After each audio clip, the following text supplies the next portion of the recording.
Bismillahirrahmanirrahim. Assalamualaikum warahmatullahi wabarakatuh. Di pekan ini merupakan pekan kelima, kita akan mempelajari materi substitusi kalimat. Nah, apa sih substitusi kalimat itu? Kita lihat ya. Substitusi kalimat itu dibagi menjadi dua. Yang pertama adalah substitusi tunggal dan yang kedua adalah substitusi multi. Masing-masing substitusi ini dibedakan menjadi substitusi total dan substitusi parsial.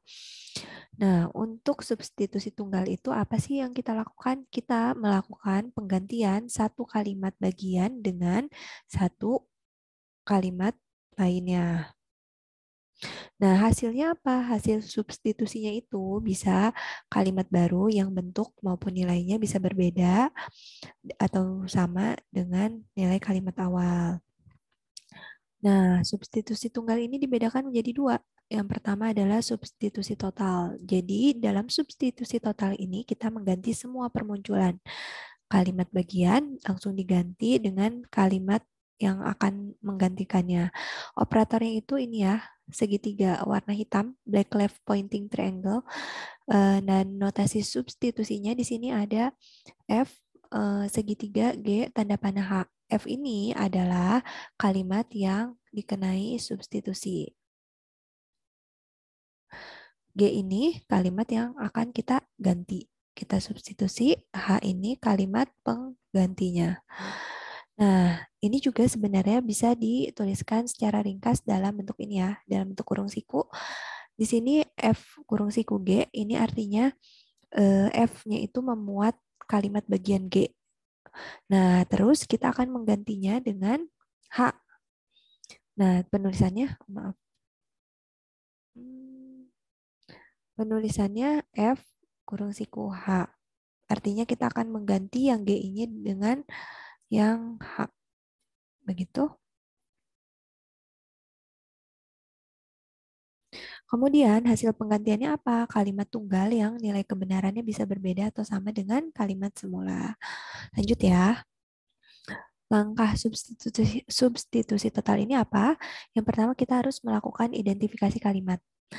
Nah, kita tentukan dulu kalimat yang akan dikenai substitusinya apa, kemudian kalimat yang digantinya apa, dan kalimat penggantinya apa. Setelah itu kita beri tanda pada permunculan kalimat yang diganti atau G ini.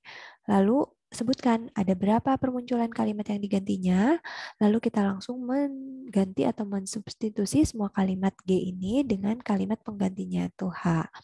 Lalu tuliskan hasil substitusinya. Nah, ini contohnya ya. Yang pertama kita memiliki kalimat if, pn, q, dan q. Lalu akan kita substitusi total dengan q, q-nya diganti dengan rns. Di sini kita lihat identifikasi kalimat dulu. Identifikasi kalimatnya bagaimana? Kita lihat mana kalimat yang dikenai substitusi, kalimat yang diganti, dan kalimat penggantinya. Dibedakannya lihat saja sebelum tanda segitiga berarti kalimat yang dikenai substitusi, dan sebelum tanda panah adalah kalimat yang akan kita ganti, dan kalimat penggantinya adalah kalimat yang dituliskan setelah tanda panah. Begitu ya. Setelah itu kita beri tanda semua permunculan kalimat yang diganti. Nah, kalimat yang digantinya di sini apa? Teman-teman bisa lihat di sini ki ya yang kalimat yang digantinya. Nah, karena itu kita beri tanda pada ki. Di sini lihat. Nah, ada dua permunculan kalimat ki, kalimat yang akan diganti ini. Lalu langsung ganti ki ini dengan RNS. Di sini kan kalimat penggantinya RNS.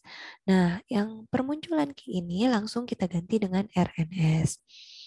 Langsung secara bersamaan. Jadi di sini lihat teman-teman, ki-nya langsung kita ganti dengan RNS, ki-nya langsung diganti dengan RNS. Jadi hasil kalimatnya apa? If P, N, RNS, oh ini tanda kurungnya kurang satu, maaf, then RNS. Begitu ya. Jadi langsung diganti kalau dalam substitusi total. Nah, yang kedua adalah substitusi parsial. Substitusi parsial ini artinya kita akan mengganti beberapa permunculan kalimat bagian. Tapi menggantinya apa? Menggantinya itu bertahap, jadi satu persatu. tidak langsung semuanya diganti seperti substitusi total.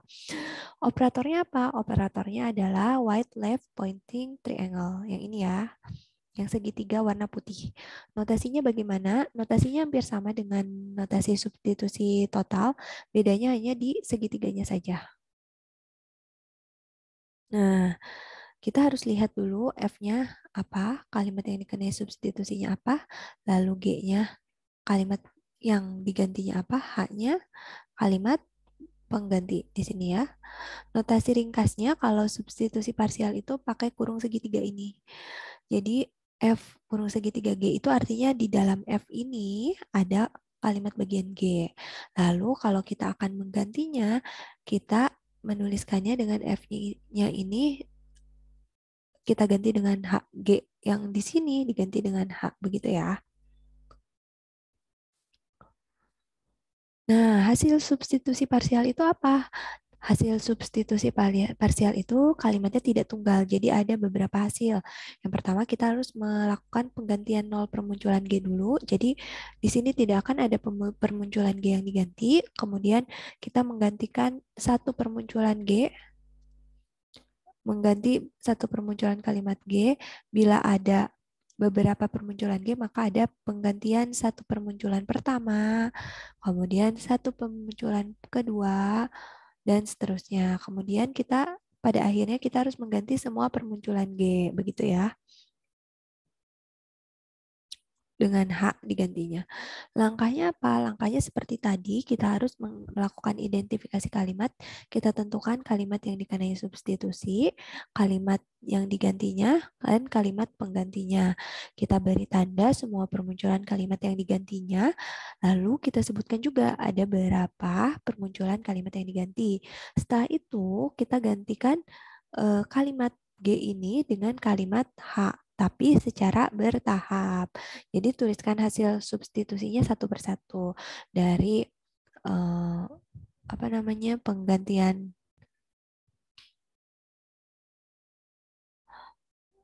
nol permunculan,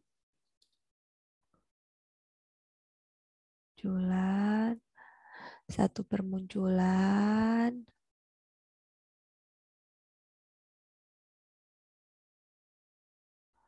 dua sampai semua permunculan.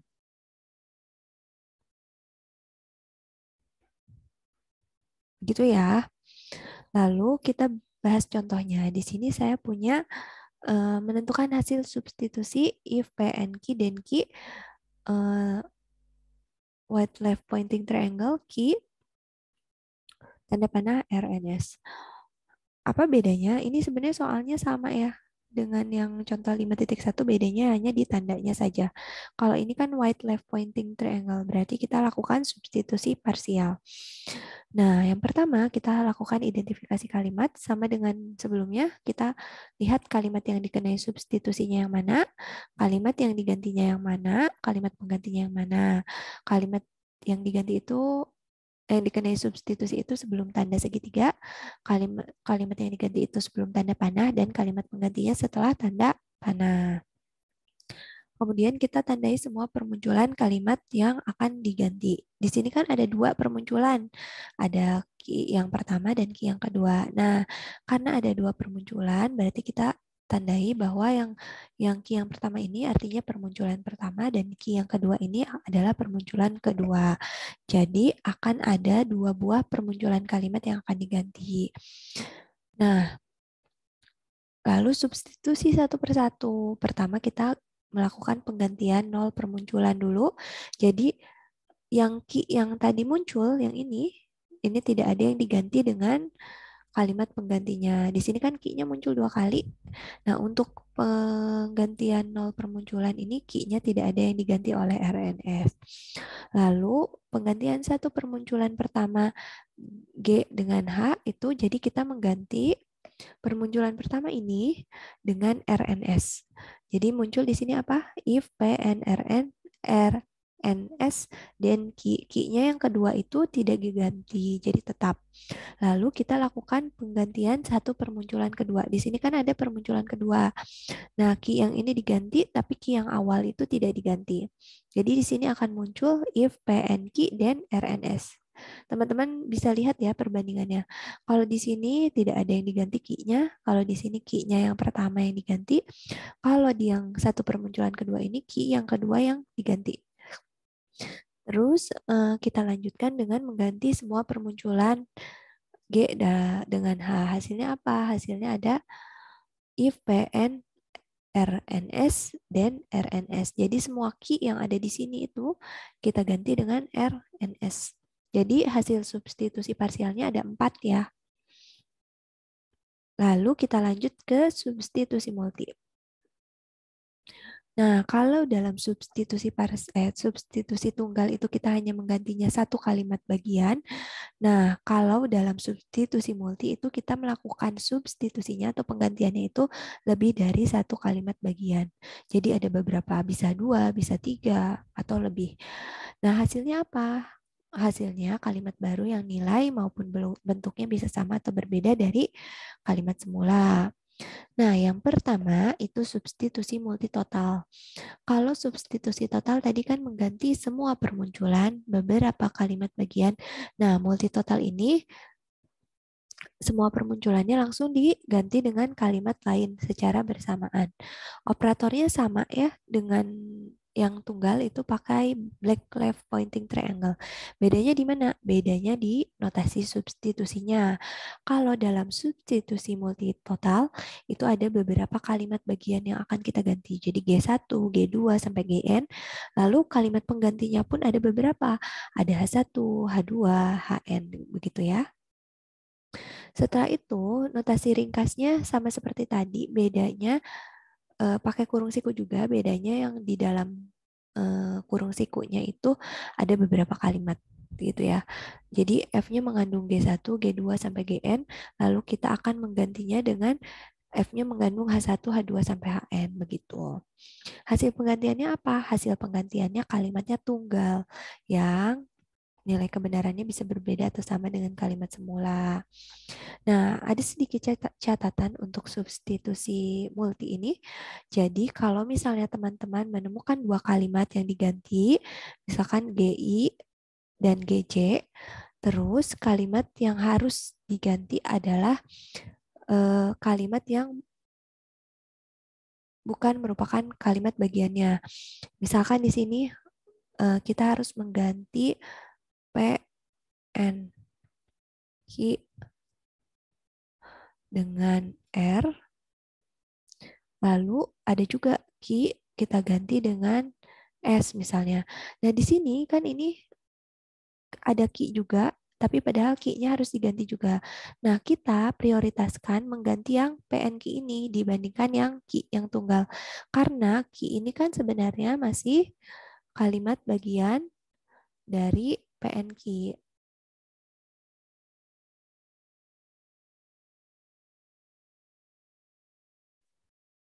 Jadi teman-teman lihat dulu yang kalimat utuhnya dibandingkan yang kalimat bagiannya, begitu ya. Nah, langkah substitusi multitotalnya apa? Yang pertama kita identifikasi dulu kalimatnya, mana kalimat yang dikenai substitusi, mana kalimat yang diganti, mana kalimat pengganti. Lalu kita beri tanda ke semua permunculan kalimat yang digantinya. Lalu sebutkan ada berapa permunculan kalimat yang digantinya dan lakukan substitusi semua kalimat yang diganti dengan kalimat pengganti secara bersamaan. Lalu tulis hasil substitusinya. Begitu ya. Ini contohnya if P and Q or S then Q or R. Ada Q, Q-nya diganti dengan RNS, P-nya PN Q-nya diganti dengan R. Tadi kita lihat ya, ada kalimat bagian di sini. Nah, kalau teman-teman menemukan kalimat ini, kita prioritaskan mengganti untuk kalimat PNQ dulu dibandingkan Q-nya sendiri. Begitu ya. Karena Q-nya merupakan bagian dari PNQ. Sementara kalau Q-nya munculnya tidak bersama dengan PN, tidak seperti ini, diganti juga gitu. Kita lihat ya di sini ya. Identifikasi kalimat, mana kalimat yang dikenai substitusinya yang sebelum tanda segitiga, lalu kalimat yang digantinya mana yang sebelum tanda panah. Ada dua ya, karena ini substitusi multi, jadi ada dua. Eh, ada beberapa maksudnya. Lalu ada kalimat penggantinya ini yang setelah tanda panah. Ada dua juga, karena kalimat yang digantinya kan ada dua. Nah, ini jangan lupa ya teman-teman, ini kalimat penggantinya tuh berpasangan. Jadi G1 itu harus digantikan dengan H1, G2 itu harus digantikan dengan H2. Jadi harus berpasangan menggantikannya. Begitu, lalu kita beri tanda semua permunculan kalimat yang diganti. Nah, kalimatnya kenapa? Ada dua, PNQ dan Q or R ya. Oke. Ini harus ada tanda kurung. Ketinggalan. Nah, apa bedanya?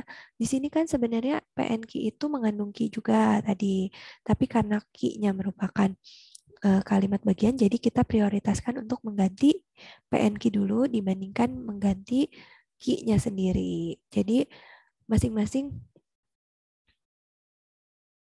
hanya muncul satu kali. Lalu kemudian kita lakukan substitusi semua kalimat yang diganti. Jadi PNQ-nya diganti oleh apa? PNQ-nya diganti oleh R yang di sini, lalu Q-nya diganti oleh RNS ya. Nah, berarti PNQ-nya langsung diganti oleh R di sini. Lalu Q-nya diganti oleh RNS.